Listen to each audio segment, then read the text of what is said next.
এই ছবি দেখে মনে হয় উনি পাকিস্তানিদের কাছে জামায় আদরে আত্মসমর্পণ করেছেন।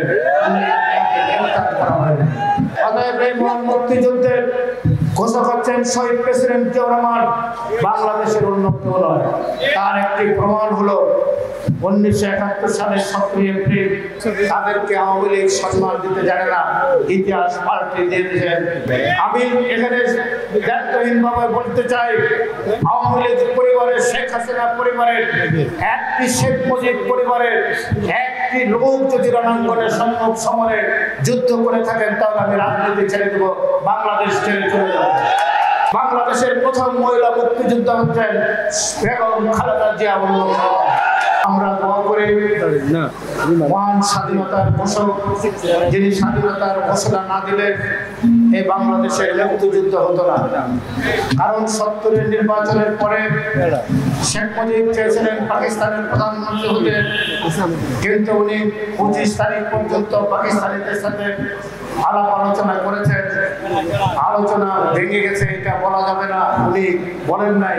আমরা শুধু সেদিন দেখেছি আওয়ামী লীগ থেকে ঘোষণা করা হলো, আলোচনা ভেঙে গেছে। 26 এবং 27 তারিখ সারা বাংলাদেশে সর্বাত্মক হরতাল আহ্বান করলেন। এটা আপনারা যদি সেই 26 তারিখ 27 তারিখের পত্রিকা গুলো দেখেন, পুরো পাকিস্তানে এটা দেখতে পাবেন। তাহলে কিভাবে বলবো যে শেখ মুজিব স্বাধীনতার ঘোষণা দিয়েছে? তারা তো হরতাল আহ্বান করেছে। আরেকটি ছবি আমরা দেখেছি, শেখ মুজিব একদম সাদা দপ্তরের ফিলিপিনে পায়জামা পাঞ্জাবি পরে জুতা চকচক করছেন, পায়ের উপর পা উঠিয়ে চেয়ারে বসে আছেন, পাইপ টানছেন। এটা হচ্ছে করাচি এয়ারপোর্টের ছবি। তাকে ঢাকা থেকে করাচি নিয়ে গেছিল। এই ছবি দেখে মনে হয় উনি পাকিস্তানিদের কাছে জামায় আদরে আত্মসমর্পণ করেছেন। আওয়ামী লীগের নেতারা সেদিন এই বাংলাদেশের মানুষদেরকে আন্দোলিত উদ্বোলিত করেছিলেন, স্বাধীনতার স্বপ্ন দেখিয়েছেন। কিন্তু সেদিন তারা এই 25 তারিখ কাল রাত্রিতে যখন পাক হানাদার বাহিনীরা নিরস্ত্র মানুষের উপর ঝাঁপিয়ে পড়ে হাজার হাজার লক্ষ লক্ষ মানুষকে নির্বিচারে হত্যা করে, তাদের শীর্ষ নেতা আত্মসমর্পণ করেছেন আর বাকিরা আত্মগোপন করেছেন। সেদিন জাতিকে দিক নির্দেশনা দেওয়ার কেউ ছিল না।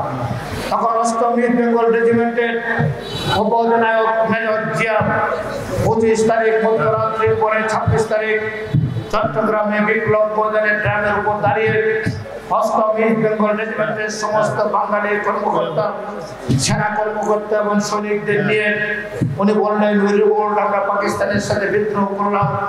27শে মার্চ চট্টগ্রাম কান্ডুঘাট বেতার কেন্দ্র দখল করে সেখান থেকে মহান স্বাধীনতার ঘোষণা দিয়েছেন।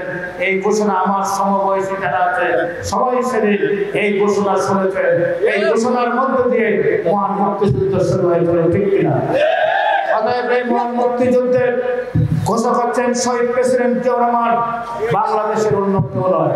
তার একটি প্রমাণ হলো 1971 সালের 17 এপ্রিল মেহেরপুরের আন্দোলনে সেদিন তাজউদ্দিন সাহেব প্রধানমন্ত্রী হিসাবে শপথ গ্রহণ করেন, সৈয়দ নজরুল ইসলাম সাহেব অস্থায়ী রাষ্ট্রপতি হিসাবে শপথ গ্রহণ করেন। আপনাদের এই কুমিল্লার প্রিয় নেতা খন্দকার মোস্তাক সেদিন পররাষ্ট্রমন্ত্রী হিসাবে শপথ গ্রহণ করেন, ক্যাপ্টেন মুনসুর অর্থমন্ত্রী হিসাবে শপথ গ্রহণ করেন। সেদিন শপথ গ্রহণ করার পর দেশি বিদেশি সাংবাদিকরা তাজউদ্দিন সাহেবকে জিজ্ঞাসা করলেন, প্রিয় প্রধানমন্ত্রী, মাননীয় প্রধানমন্ত্রী, আপনি কিসের উপর ভিত্তি করে আজকে শপথ নিলেন, সরকার গঠন করলেন? উনি উত্তর দিয়েছিলেন, কেন আপনারা শোনেন নাই? আমাদের তরুণ মেজর 27 তারিখ চট্টগ্রাম কালুঘাট বেতার কেন্দ্র থেকে যে স্বাধীনতার ঘোষণা দিয়েছেন, সেই ঘোষণার ধারাবাহিকতায় আজকে আমি প্রধানমন্ত্রী হিসেবে শপথ গ্রহণ করেছি। এটা হলো ইতিহাস। সেই কারণে আওয়ামী লীগ তাজউদ্দিনকে মূল্যায়ন করে না, যিনি 9 মাস মুক্তিযুদ্ধের নেতৃত্ব দিয়েছেন। জেনারেল ওসমানী সর্বাধিনায়ক ছিলেন, শহীদ প্রেসিডেন্ট জিয়া রহমান সর্বপ্রথম সেক্টর কমান্ডার, জেট ফোর্স করে মুক্তিযুদ্ধ শুরু শুরু করেছিলেন তাদেরকে আওয়ামী লীগ সম্মান দিতে জানে না, ইতিহাস পাল্টে দিয়ে দিয়েছেন। আওয়ামী লীগ বলেন আওয়ামী লীগ শেখ পরিবার নাকি মুক্তিযুদ্ধের মহানায়ক, আওয়ামী লীগ নাকি মুক্তিযুদ্ধ করেছে অন্য কেউ নয়।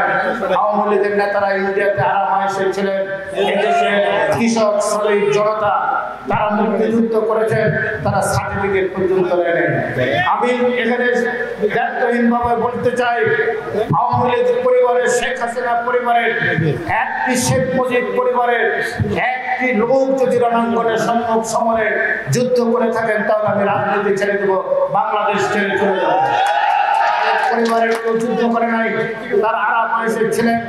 মুজিব পরিবার ঢাকা ধানমন্ডিতে ৫ হানাদার বাহিনীর সেই আশ্রয় ছিলেন। শেখ মুজিব এর স্ত্রী ফজিলাতুন্নেসা মুজিব বঙ্গভবনে গিয়ে রাউফার মারার সাথে দেখা করে তার সন্তান কন্যা শেখ হাসিনা যাতে ঢাকা মেডিকেল কলেজের ভিআইপি ক্যাবিনে এবং সেদিনকার শেখ এবং গাইনি ডিপার্টমেন্টের সর্বোচ্চ ডাক্তার সুরিয়া বলুদের তত্ত্বাবধানে যেন তার কন্যা সন্তান সৌভাগ্যবতী কন্যা সন্তান প্রসব করতে পারেন সেই ব্যবস্থা করেছিলেন ফজিলাতুন্নেসা মুজিব। সেই কারণে ঢাকা মেডিকেল কলেজের ভিআইপি ক্যাবিনে শেখ হাসিনা সেদিন সুরিয়া বলুদের তত্ত্বাবধানে 1971 সালের 27শে জুলাই এই শহীদ জয়ের জন্ম দেন শেখ হাসিনা। এটা হচ্ছে ওনার মুক্তিযুদ্ধে আওয়ামী লীগের ইতিহাস। শেখ হাসিনা তার পুত্র সন্তান জন্ম দিয়েছেন 27শে জুলাই ঢাকা মেডিকেল কলেজের ভিআইপি ক্যাবিনে।